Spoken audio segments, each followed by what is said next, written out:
아빠까빨 간단하게 보고 듣는 인도네시아 뉴스 6월 19일 금요일 시작합니다. 좋아요와 구독 버튼 잊지 마세요. 인도네시아 코로나19 현황입니다. 6월 18일 기준 확진자는 1,331명이 증가하여 42,762명입니다. 싱가포르의 수치를 넘어 인도네시아는 동남아시아 국가 가운데 1위를 기록했으며 사망자 수도 가장 많습니다. 사망자는 전날 대비 63명이 증가한 2,339명, 완치자는 전날 대비 555명 증가한 16,798명입니다. 오늘의 환율 소식입니다. 베체은행 오늘 오전 8시 기준 US 달러 살 때 14,195루피아, 팔 때 14,245루피아입니다. 루피아 대 하나 정보입니다. 하나은행 오늘 오전 9시 기준 매매 기준율 100루피아에 8.68원으로 측정되었습니다. 이번 주 인도네시아 식자재 가격 동향을 안내해 드리도록 하겠습니다. 품목은 킬로그램당 루피아 기준액입니다. 이번 주는 계란을 제외한 대부분의 식자재 가격이 소폭 하락하였습니다. 구입 시 참고하시길 바랍니다. 오늘의 첫 번째 소식입니다. 인도네시아 국영공항 운영사 앙카사 뿌라투는 수도 자카르타 근교의 수카르노 하타 국제공항에 코로나19의 신속 항체 검사를 받을 수 있는 헬스센터를 설치했다고 밝혔습니다. 승객뿐만 아니라 공항 이용자도 시설을 이용할 수 있습니다. 헬스센터의 위치는 제3터미널 동부 로비의 그랜드 플로어와 제2터미널 도착구 2E 게이트의 1층에 2개소이며 24시간 가동하고 있습니다. 신속 항체 검사는 국영제약회사 비오파르마와 제휴해 실시하며 검사 비용은 22만 5천 루피아로 향후에는 혈당과 콜레스테롤 수치 등을 측정할 수 있는 건강검사도 실시할 수 있도록 할 계획입니다. 코로나19 긴급대책본부가 이달 초에 공포한 뉴노멀시의 국내 이동에 관한 안내장에 따르면 여객기 이용자는 PCR 검사 또는 신속 항체 검사의 음성 결과를 나타내는 증명서 제시를 조건으로 하고 있습니다. 승객에 대한 서비스의 일환으로 마스크와 손 소독제, 보강 등의 의약품을 취급하는 자동 판매기를 설치하는 것도 계획하고 있습니다. 다음 소식입니다. 인도네시아 부동산협회가 자카르타 수도권 등에서 실시한 조사에 따르면 1월부터 3월에 거래된 3억 루피아 이하의 분양주택의 매매 건수는 전년 동기 대비 68.8% 감소했습니다. 인도네시아 부동산협회 알리 최고 경영자는 조사 대상 지역은 자카르타 특별조와 반뜬주, 서부 자바주, 보고르, 대폭, 브카시이다라고 말했습니다.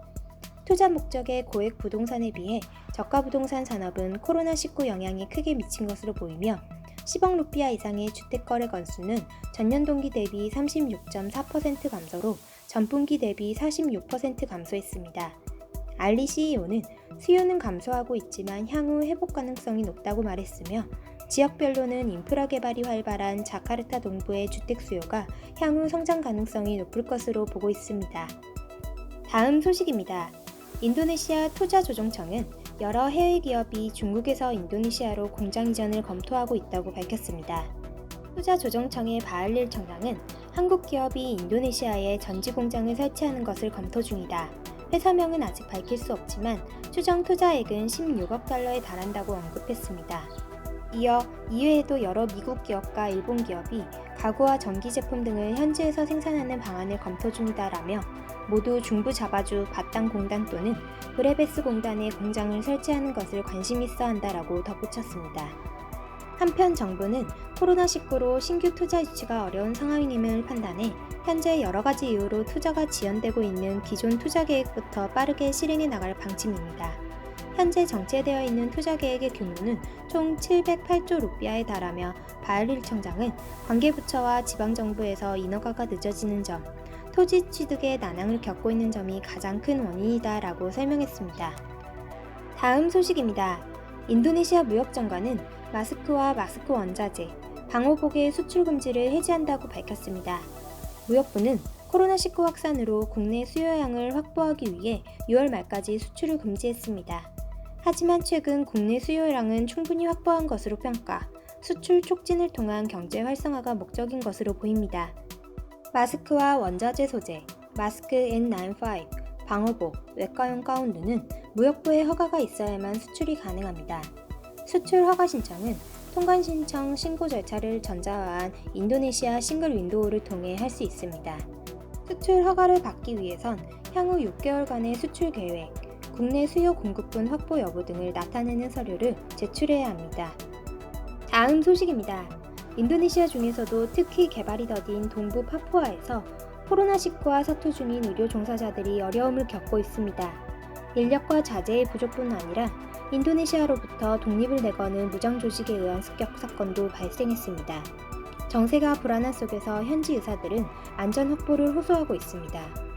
뉴기니 섬 서부의 파푸아 지방은 1960년대에 인도네시아에 합병되어 파푸아 분리주의 단체인 자유 파푸아 운동이 독립운동을 계속하고 있습니다.